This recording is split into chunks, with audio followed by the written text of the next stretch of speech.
말씀 보겠습니다. 말씀은 구약성경 이사야서 42장 1절부터 9절까지의 말씀입니다. 구약성경 1018쪽이고요. 이사야 42장 1절부터 9절까지입니다. 이사야 42장 1절부터 9절. 제가 봉독해 드리겠습니다. 내가 붙드는 나의 종, 내 마음에 기뻐하는 자, 곧 내가 택한 사람을 보라. 내가 나의 영을 그에게 주었은즉 그가 이방에 정의를 베풀리라. 그는 외치지 아니하며 목소리를 높이지 아니하며 그 소리를 거리에 들리게 하지 아니하며 상한 갈대를 꺾지 아니하며 꺼져가는 등불을 끄지 아니하고 진실로 정의를 시행할 것이며 그는 쇠하지 아니하며 낙담하지 아니하고 세상에 정의를 세우기에 이르리니 섬들이 그 교훈을 앙망하리라.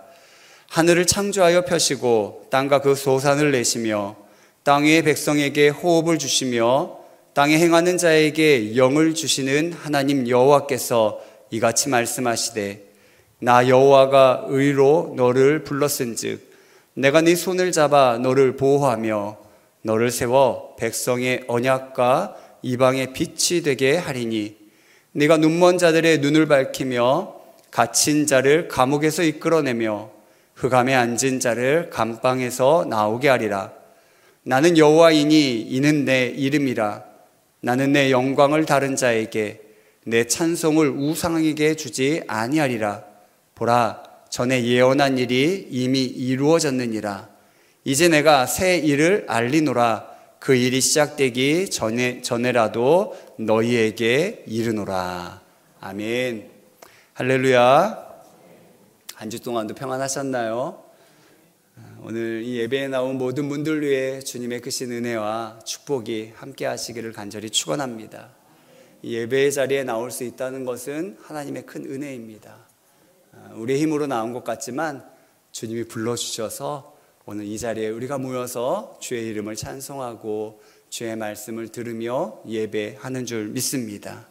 예배를 통해서 하나님의 은혜가 여러분들의 심령 가운데, 삶 가운데 가득해지기를 바라고요. 또 한 주 동안도 그 은혜로 말미암아 승리하는 삶을 살아가게 되기를 간절히 축원합니다. 오늘 이 본문의 말씀을 가지고 내가 붙드는 나의 종이란 제목으로 말씀 전하겠습니다. 내가 붙드는 나의 종, 즉 하나님께서 붙드시는 종에 대한 그런 말씀입니다. 종은 신분이 어떠한가요? 좋은가요? 나쁜가요? 네, 나쁘죠. 가장 안 좋은 그런 신분이죠. 그러나 그 종을 누가 붙들어 사용하느냐에 따라서 그 가치와 역할은 확연히 달라집니다. 이사야서 42장은 종이지만 하나님의 종, 그래서 여호와의 종의 노래라고 일컬어집니다. 이사야서에는 총 4편의 여호와의 종의 노래가 담겨져 있습니다. 오늘 본문인 이사야 42장이 그 첫 번째 노래이고요. 그 이후에도 49장, 그리고 50장, 그리고 53장에도 여호와의 종의 노래가 담겨져 있습니다. 그중 우리가 가장 잘 알고 있는 말씀은 아마 이사야 53장 말씀일 것입니다. 여러분들 너무나 잘 아시는 말씀이죠. 53장 5절 보면 그가 찔림은 우리의 허물 때문이요 그가 상함은 우리의 죄악 때문이라. 그가 징계를 받음으로 우리는 평화를 누리고 그가 채찍에 맞음으로 우리는 나음을 받았도다. 여호와의 종이 고난받는 종으로 묘사되고 있습니다. 예수님에 대한 예언의 말씀이죠. 여호와의 종, 즉 하나님께서 보내신 종이 고난받음으로 말미암아 우리가 평화를 누리고 나음을 잊게 되었음을 선포해주고 있는 말씀이죠. 여호와의 종 때문에 하나님의 은혜가 우리에게 풍성하게 놀랍게 부어졌다는 그런 말씀입니다. 오늘 본문인 이사야서 42장에서도 여호와의 종에 대한 노래를 담고 있습니다. 이곳에서는 여호와의 종을 어떻게 소개하고 있을까요? 우리 1절 말씀 좀 같이 보실까요? 1절 우리 함께 읽겠습니다. 내가 붙드는 나의 종, 내 마음에 기뻐하는 자 곧 내가 택한 사람을 보라. 내가 나의 영을 그에게 주었은즉 그가 이방에 정의를 베풀리라. 아멘. 여호와의 종이 내가 붙드는 나의 종, 하나님께서 붙드시는 종이라고 그렇게 묘사하고 있습니다. 하나님은 당신의 종을 붙드세요. 꼭 붙드셔서 능력 있게 사용하시는 줄 믿습니다. 얼마나 능력 있게 사용하시냐면 오늘 1절에 보면 이방에까지라고 기록하고 있어요. 그러니까 온 땅에 그 영향력을 미치게 하겠다는 것이죠. 그럼 하나님께서 붙드시는 이 여호와의 종은 과연 누구를 말하는 것일까요? 우선은 이게 이제 이사야서이잖아요. 그러니까 이사야 선지자 본인을 비롯해서 하나님이 선택하신 백성인 이스라엘 백성들을 의미할 것입니다. 하나님은 이들을 당신의 종으로 붙드셔서 그들을 이 온 땅에 하나님의 뜻을 행하는 자들로 세우시겠다는 거죠. 하지만 이 말씀은 거기에 그치지 않고 곧이어 나타날 한 인물을 가리키기도 합니다. 이스라엘 역사의 전환점을 가져올 인물인데 그가 바로 누구냐면 바사, 이 페르시아 제국의 왕인 고레스입니다. 그에게 더 잘 적용되는 말씀이라고 할 수 있어요. 바사 제국의 초대 왕이었던 그는 메데아 바사라는 두 나라를 통일하고 그 전에 있던 바벨론 제국을 정복합니다. 그로 말미암아 주전 538년에 고레스 왕은 한 칙령을 내려요. 왕의 칙령이죠. 그로 말미암아 바벨론에 포로되었던 사람들이 다시 자유케 되는 일이 일어나게 합니다. 이스라엘도 해방되어서 이제 그들이 그토록 고대하던 고국 땅 이스라엘로 돌아갈 수 있게 됩니다. 왕의 명령 한마디에 그렇게 된 거죠. 얼마나 놀라운 일입니까? 근데 이 일이 고레스 왕이 태어나기도 전 이사야 선지자 이 이사야서에 기록되어져 있으니까 적어도 150년 전에 하나님은 이사야 선지자를 통해서 미리 예고해주고 있는 것이죠. 하나님은 150년 후에 나타날 고레스라고 하는 한 인물을 통해 이 땅에 하나님의 정의를 실현하시겠다고 하시는데 내 종을 붙들어서 여호와의 종을 붙들어서 그 정의를 이방 가운데 행하시겠다는 거죠. 고레스를 붙들어서 이스라엘을 압제하던 바벨론을 심판하고 포로된 자가 자유케 되는 하나님의 정의, 하나님의 뜻을 실현시키겠다는 것이죠. 여러분, 하나님은 참 놀라운 분이신 줄 믿습니다. 그분이 붙들어 사용하시면 역사가 뒤바뀌는 일이 일어나요. 고레스를 붙들어서 나라를 통일하게 만들 뿐만 아니라 이스라엘 역사, 포로된 모든 사람들의 역사가 뒤바뀌는 일이 일어나게 만드셨죠. 그의 칙령 한마디로 유대인들은 포로된 신분에서 자유를 얻게 되어 고국으로, 그토록 고대하던 자신의 고향으로 돌아갈 수 있게 되었습니다. 이스라엘의 출애굽 역사, 그 출애굽의 구원 역사도 하나님께서 이 모세라고 하는 한 인물을 붙들어서 이루신 결과이죠. 이스라엘은 애굽에서 한 400여 년 동안 종살이를 했어요. 한두 해가 아니거든요. 400여 년 동안 종살이하던 이스라엘, 작고 보잘것없는 히브리 민족이 하나님이 붙들어 사용하시는 모세 단 한 사람으로 말미암아 그들이 구원받게 하셨습니다. 당시 모세의 말 한마디가 얼마나 강력했던지, 그가 말한 대로 애굽 땅에, 애굽 전역에 10가지 재앙이 계속 퍼부어졌어요. 그래서 후에는 이 애굽 사람들조차 모세의 말에 귀 기울이고 그를 두려워했죠.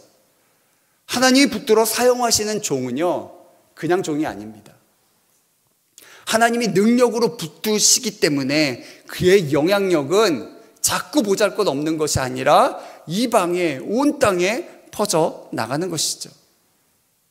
오늘 저와 여러분들도 하나님이 꼭 붙드셔서 사용하게 되기를 간절히 축원합니다. 박보영 목사님이라고 아마 이분도 하나님께서 붙들어 사용하신 아주 좋은 예가 될 것입니다. 물론 제가 그분을 직접 알지는 못하고요, 간증이나 설교를 통해서 많은 은혜를 받았던 그런 분입니다. 사실 이 박보영 목사님은 아버지도 목사님이시고요, 또 할아버지도 목사님이세요. 하지만 그분은 39살 될 때까지 예수님을 믿지 않았던 분입니다. 아버지가 목사님이고 할아버지가 목사님이어도 예수님을 믿지 않았어요. 왜냐하면 초등학교 어렸을 때 한 4학년 때인가 교회에서 굉장히 큰 싸움이 났거든요. 교회에서 싸움이 났는데 이 어린 나이에 그것을 지켜보면서 하나님이 살아계시다면 어떻게 교회 안에 이런 일이 일어날 수 있는가, 이런 회의가 들었어요. 그래서 어떻게 결론 내렸냐면 하나님은 없다. 하나님 있다면 결코 이런 일이 일어날 수 없다. 하나님 없다. 그렇게 결론 내리고요, 심지어 거기서 더 나아가서 자신이 목사의 아들인 것, 목사님의 아들인 것을 저주하며 살았던 그런 사람이 박보영 목사님이셨어요. 공부는 꽤 잘하셨어요. 그래서 의대도 진학하고 의사도 됐고요, 그리고 결혼도 꽤 잘 사는 집 아내를 맞이하면서 서울에 병원까지 차리며 꽤 성공한 그런 인생을 살았습니다. 근데 그분에게 갑자기 시련이 찾아왔어요. 가정이 깨어졌는데 이혼도 하게 됐고, 그리고 자신의 건강도 굉장히 큰 이상이 발생했습니다. 심장에 문제가 생겼는데 심장이 제멋대로 뛰는 거예요. 빠르게도 뛰었다가 거의 서서히 안 뛸 정도로 그렇게 뛰었다가, 병원에서는 이게 어떻게 고칠 수 없다는 거예요. 치료할 수 없다는 겁니다. 그러니 당장 어떻게 될지 모른다는 거예요. 내일도 심장이 멈출 수 있는 거죠. 일상생활이 안 되고요, 불가능하고요, 심장이 제어가 되지 않으니까 너무나 두렵고 불안한 거죠. 꿈까지 계속 중둔 꿈에 계속해서 시달리게 됩니다. 너무너무 힘드니까, 마음도 몸도 너무 힘드니까 평생 절대 나가지 않을 것 같던 교회, 집 근처에 있던 교회를 나간 거예요. 그리고 이제 작은 아버지가 서울 종교교회 담임 목사님이셨던 이제 박신호 목사님이셨고, 당시 이 목사님이 이 다락방 기도원의 이제 원장님으로 와 계셨거든요. 그래서 작은 아버지를 만나러 이제 기도원에 올라가게 됩니다. 근데 거기에서 정말 뜻밖의 만남을 갖게 돼요. 한 여자분을 만나게 되는데 그분에게서 정말 생각 밖의 이야기를 듣게 됩니다. 그분은 이제 기도원에서 내려오고 있는 길이었는데 한쪽 다리가 이제 의족을 하고 계셔서 다리를 절면서 이제 기도원에서 내려오고 있었어요. 그런데 자신을 보더니 갑자기 당신이 누군지 알고 있다면서 그러면서 말씀을 꺼내신 거예요. 이 여자분이 8년 전에 이 다락방 기도원에서 기도할 때 하나님께서 친히 말씀해 주셨다는 거예요. 무슨 말씀을 하셨냐면, 이 다락방 원장의 아들, 그러니까 그때 이제 박보영 목사님의 아버지가 이 기도원 원장님이셨던 거죠. 이 다락방 원장의 아들, 그 아들은 내가 구별해 놓은 종이니 너는 그를 위해 기도하라는 거죠. 기도해라, 이렇게 말씀하셨다는 거예요. 그래서 지금까지 이 8년 동안 하루도 빠짐없이 정말 생명 다해 기도해 오고 계셨다는 거예요. 정말 놀라운 이야기죠. 근데 오늘 와서 기도할 때 하나님께서 너 오늘 그 종을 만날 것이다, 이렇게 말씀하셨다는 거예요. 그래서 이제 기도하고 기다리는데 아무리 기다려도 오지 않는 거죠.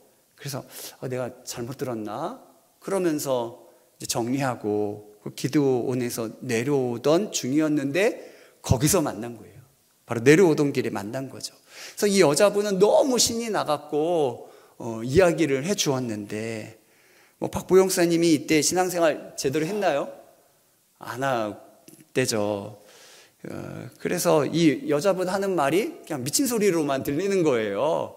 그래서 뭐라 대꾸하기도 그렇고, 그러니까 그러세요 그러고 그러면서 그냥 지나치려고 하는데, 무시하는 이 이 박보영 목사님의 태도가 아마 이 여자분도 화가 나셨는지, 뭐 당연하겠죠. 8년 동안 그토록 그분을 위해서 기도하고 또 하나님 말씀을 전해 주었는데 뭐 미친 사람 취급하니까 뭐 기분 좋겠습니까?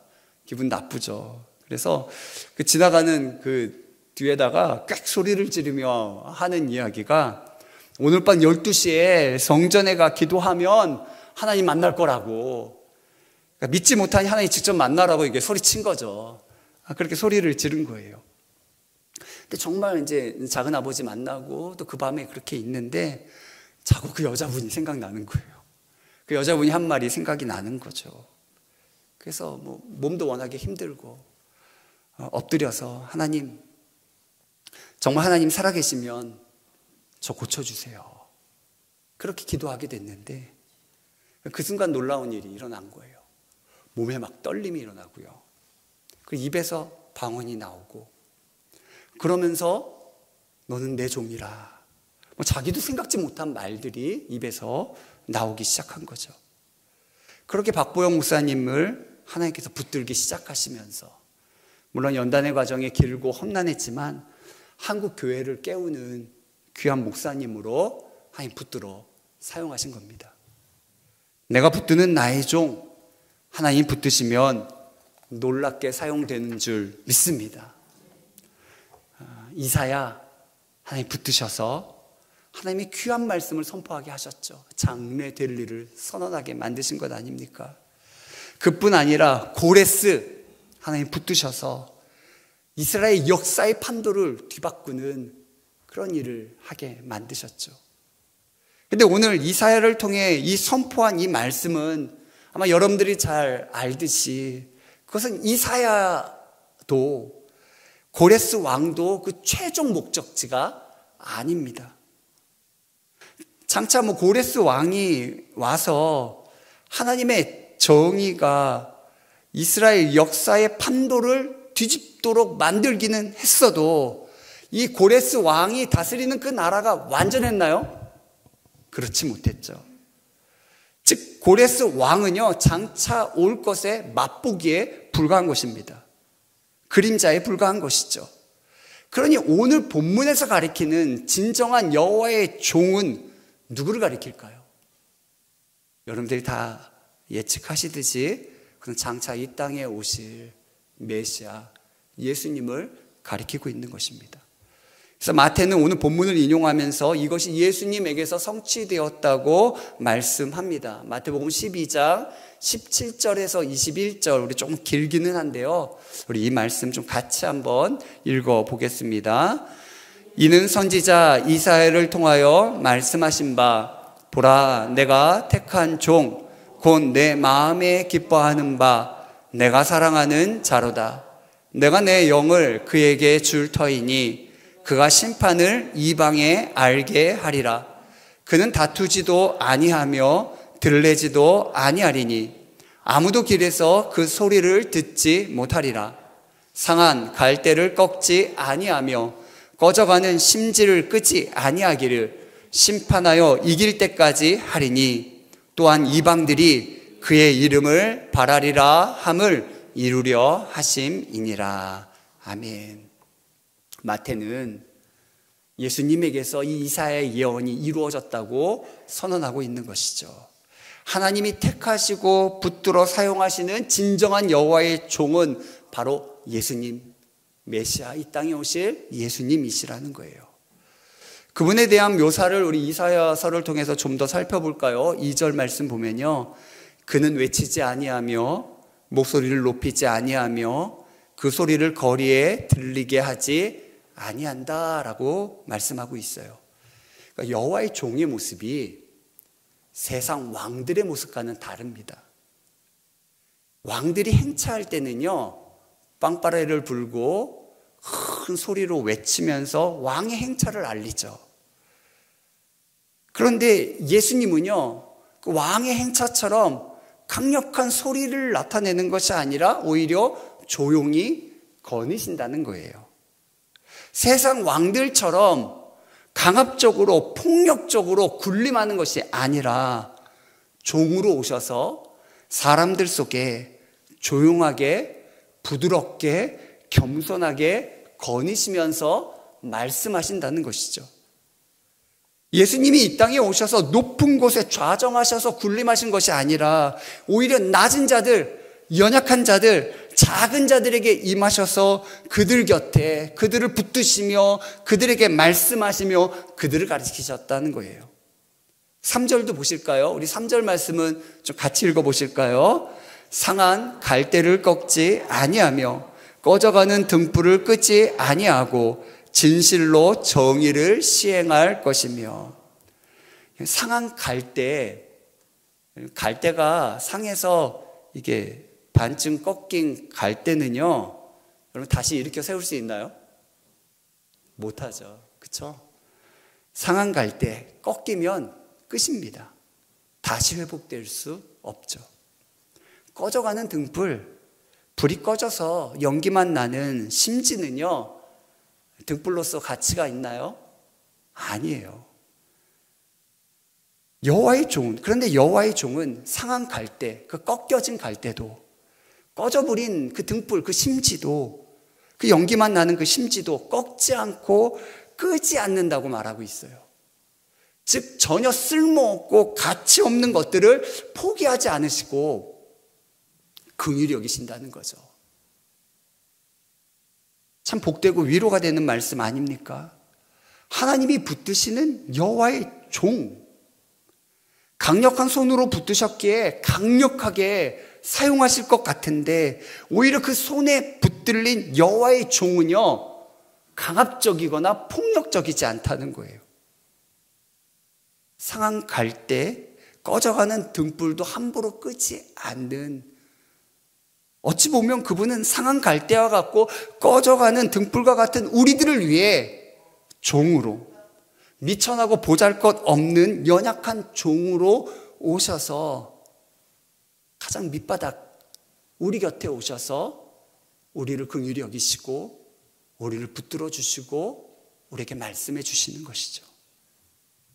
빌립보서 2장 6절에서 7절에 보면 그는 근본 하나님의 본체시나 하나님과 동등됨을 취할 것으로 여기지 아니하시고 오히려 자기를 비워 종의 형체를 가지사 사람들과 같이 되셨다, 이렇게 기록하고 있어요. 자기를 비워내셨죠. 하나님은 저와 여러분들을 붙드시기 위해 자기를 비워내신 예수님을 이 땅 가운데 보내신 거예요. 하나님의 손으로 붙드셔서 우리 가운데 보내신 거죠. 예수님을 종으로, 자기를 비워 종이 되게 하셔서 하나님은 예수님을 통해 그 부드러운 손길로 상한 갈대와 같은 우리를 붙드시는 것입니다. 하나님은 예수님을 통해 그 은혜로운 손길로 꺼져가는 등불과 같은 우리를 다시 살리시는 것입니다. 여러분은 이것을 기억하십시오.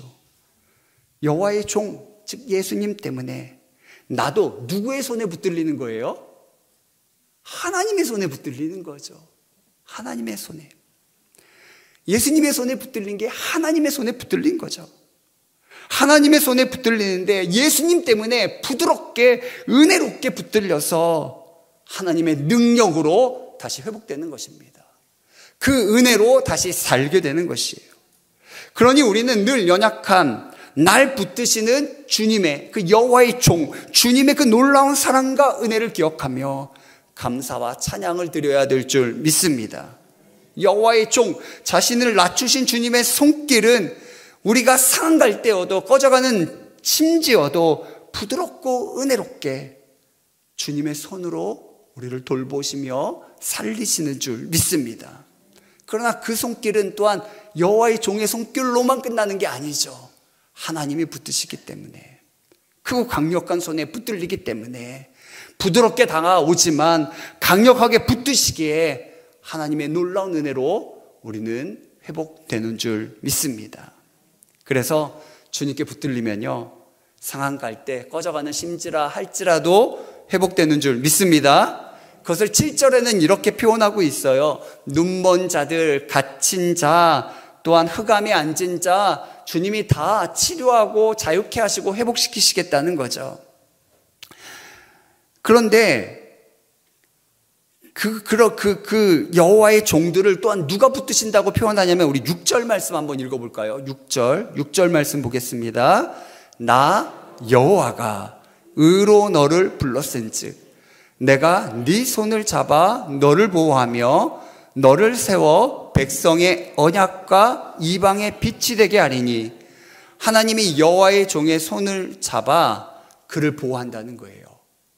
여호와의 종의 손을 잡아서 보호하는데 그로 말미암아 언약의 성취와 이방의 빛이 되게 하겠다. 그로 인해 눈먼 자들, 갇힌 자들, 흑암에 앉은 자들을 다 치료하고 회복시키시겠다는 거죠. 그러니까 결국 우리 곁에 와서 우리를 붙들어주는 여호와의 종의 손길은 곧 하나님의 손길인 것입니다. 이 말은 우리가 주님의 손길에 붙들리면 우리 또한 하나님의 손에 붙들리는 자가 된다는 거죠. 그러니 우리를 통해 하나님의 손길 또한 이 땅에 퍼져나가게 하신다는 말씀이기도 합니다. 그래서 오늘 본문 여호와의 종은 보다 큰 의미로 예수 그리스도만을 의미하는 것이 아니라 예수 그리스도 안에 거하는 성도들 모두를 의미하는 것입니다. 저와 여러분들을 다 의미하는 것이죠. 왜 그렇습니까? 1절에 보면 이렇게 표현해요. 보라 내가 나의 영을 그에게 주었은즉 그가 이방의 정의를 베풀리라. 당신의 영을 부어주심으로 당신의 뜻을 행하게 하셨다는 거죠. 5절에도 그와 같은 말씀이 기록되어져 있습니다. 땅에 행하는 자에게 영을 주시는 하나님 여호와께서 이같이 말씀하시되 영을 주심으로 하나님 이와 같은 일을 이루시겠다는 거죠. 당신의 영을 부어주셔서 사용하신다는 말씀인데 이 말은 우선 예수님에게서 성취됩니다. 사도행전 10장 38절에 보면 하나님이 나사렛 예수에게 성령과 능력을 기름 붓듯 하셨으며 그가 두루다니시며 선한 일을 행하시고 마귀에게 눌린 모든 자를 고치셨으니 이 하나님이 함께 하셨습니다. 근데 그와 동시에 이 말씀은 그리스도 안에 있는 모든 성도들에게도 하시는 말씀입니다. 사도행전 2장 17절 말씀 우리 같이 읽겠습니다. 우리 요엘서를 인용한 말씀이기도 한데요. 우리 함께 읽겠습니다. 하나님이 말씀하시기를 말세에 내가 내 영을 모든 육체에 부어주리니 너희의 자녀들은 예언할 것이요 너희의 젊은이들은 환상을 보고 너희의 늙은이들은 꿈을 꾸리라. 요엘 선지자를 통해 예언하셨던 그 말씀이 예수 그리스도 안에서 말세에 너희에게 이루어졌다는 얘기예요. 하나님의 영을 모든 육체에게 부어주신다는 거죠. 그리스도 안에서 모든 육체에게 하나님의 영을 부어주신다는 거예요. 그로 말미암아 하나님의 역사를 이루시겠다는 것이죠. 그래서 성령 받은 베드로가 성전 미문에 앉아있던 안진뱅이에게 손을 내밀었더니 어떤 일이 일어납니까? 걷고 뛰며 성전에 들어가 하나님을 찬송하는 기적이 일어나지 않습니까? 아나니아가 핍박자 사울, 예수 믿는 사람 잡아 죽이던 그 사울, 그러나 다메섹에서 그 찬란한 빛 가운데 눈먼 사울에게 찾아가서 그에게 안수할 때 이 아나니아가 이렇게 말을 해요. 사도행전 9장 17절인데 형제 사울아 주 곧 네가 오는 길에서 나타나셨던 예수께서 나를 보내어 너로 다시 보게 하시며 성령으로 충만하게 하신다. 즉 성령 충만한 아나니아가 안수할 때 핍박자 사울이 그 눈먼 사울이 치료되고 변화되는 역사가 일어납니다. 그에게 성령이 임하시면서 이 사도 바울, 이 핍박자 사울이 오히려 이 흑암에 가득 찬 이방 세계에 찬란한 빛을 비추게 만드는 그런 하나님의 사도가 되게 만들죠. 오늘 저와 여러분들도 여호와의 종, 즉 예수님께 붙들려서 회복될 뿐만 아니라 이 땅의 상한 갈대와 꺼져가는 심지를 붙들어주는 주님의 손길이 되기를 간절히 축원합니다. 눈먼 자들, 갇힌 자들, 흑암에 앉은 자들 치료되어야 되고요, 자유케 되어야 되고요, 정말 그들이 회복되어져야 합니다. 근데 우리 주변에는요 생각 밖에 연약한 자들이 많이 있어요. 이 조이스 마이어라고 하는 목사님이 고등학교 1학년 때 같은 반 한 아이가 방과 후에 집에 가는 것을 보았어요. 이제 카일이라고 하는 공부 잘하는 친구였는데, 근데 이상하게도 이제 금요일 날 이제 수업 마치고 갈 때 교과서를 모두 다 가지고 집으로 가져가는 거예요. 그러니까 책가방에 아주 가득가득 담아서 가져가는 거죠. 그것을 보고서 이 친구는 정말 공부벌레인가 보다, 이런 생각을 했어요. 근데 그때 한 무리의 남학생들이 이제 짓궂게 와서는 이 카일에게 달려들어서 막 그를 넘어뜨리고 막 괴롭히고 막 난리를 피는 거죠. 안경 끼고 있었는데 막 안경도 튕겨져 나가고 뭐 책도 사방에 다 흩어져 버렸습니다. 그렇게 이제 쓰러져 있고 넘어져 있는 그 카일의 얼굴이 너무나 슬퍼 보였어요. 그래서 이때 이 조이스 마이어가 달려가서 그의 안경을 찾아주면서 그에게 위로의 말을 건넸어요. 애들 참 못됐네. 언제 철들런지. 카일은 고맙다고 미소 지었고요. 그때부터 이 둘이 첫 만남인데 이제 좋은 친구가 되었습니다. 고등학교 내내 절친으로 지내게 되었어요.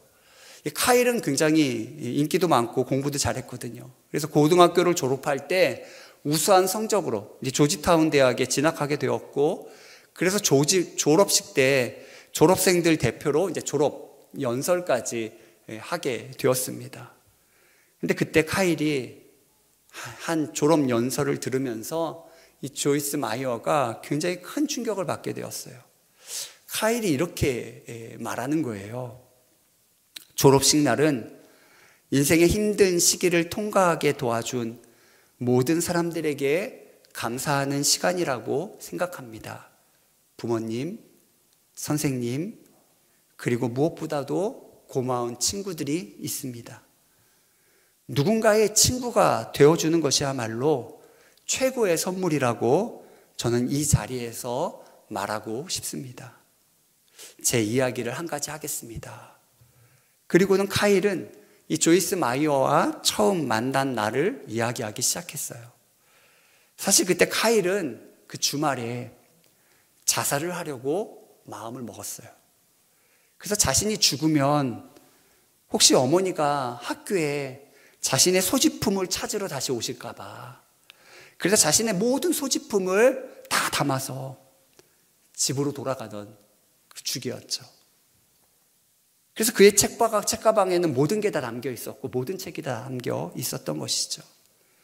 그런데 그때 그 힘든 순간에 감사하게도 제 친구가 자신을 죽음에서 건져 주었다는 거예요. 잘생기고 인기 많았던 그 친구가 과거 자신이 가장 연약한 순간을 말할 때 그 졸업식장에 모인 모든 사람들은 다 놀랄 수밖에 없었습니다. 여러분, 겉으로는 괜찮아 보이지만 사실 우리 주변에 상한 갈대, 꺾여진 갈대처럼, 꺼져가는 심지처럼 그런 사람들이 많이 있습니다. 겉으로 괜찮아 보여도 상해 있는 거죠. 그들을 주님의 손길로 붙들어 주어야 될 줄 믿습니다. 여호와의 종, 예수님께서 종으로 오셔서 나를 부드럽게, 나를 은혜롭게 붙들어 주셨듯이, 그로 말미암아 내가 회복되고 살았듯이 우리도 연약한 자들을 그 곁에 다가가서 붙들어 주는 여호와의 종이 되어야 될 줄 믿습니다. 예전 교회에 아주 독보적으로 연약하고 힘든 분들을 잘 도와주셨던 권사님이 한 분 계세요. 교회에서도 아주 소문난 분이시죠. 이분이 또한 구청에서도 그런 분들을 잘 케어하는 그런 일을 또한 담당하고 계셨어요.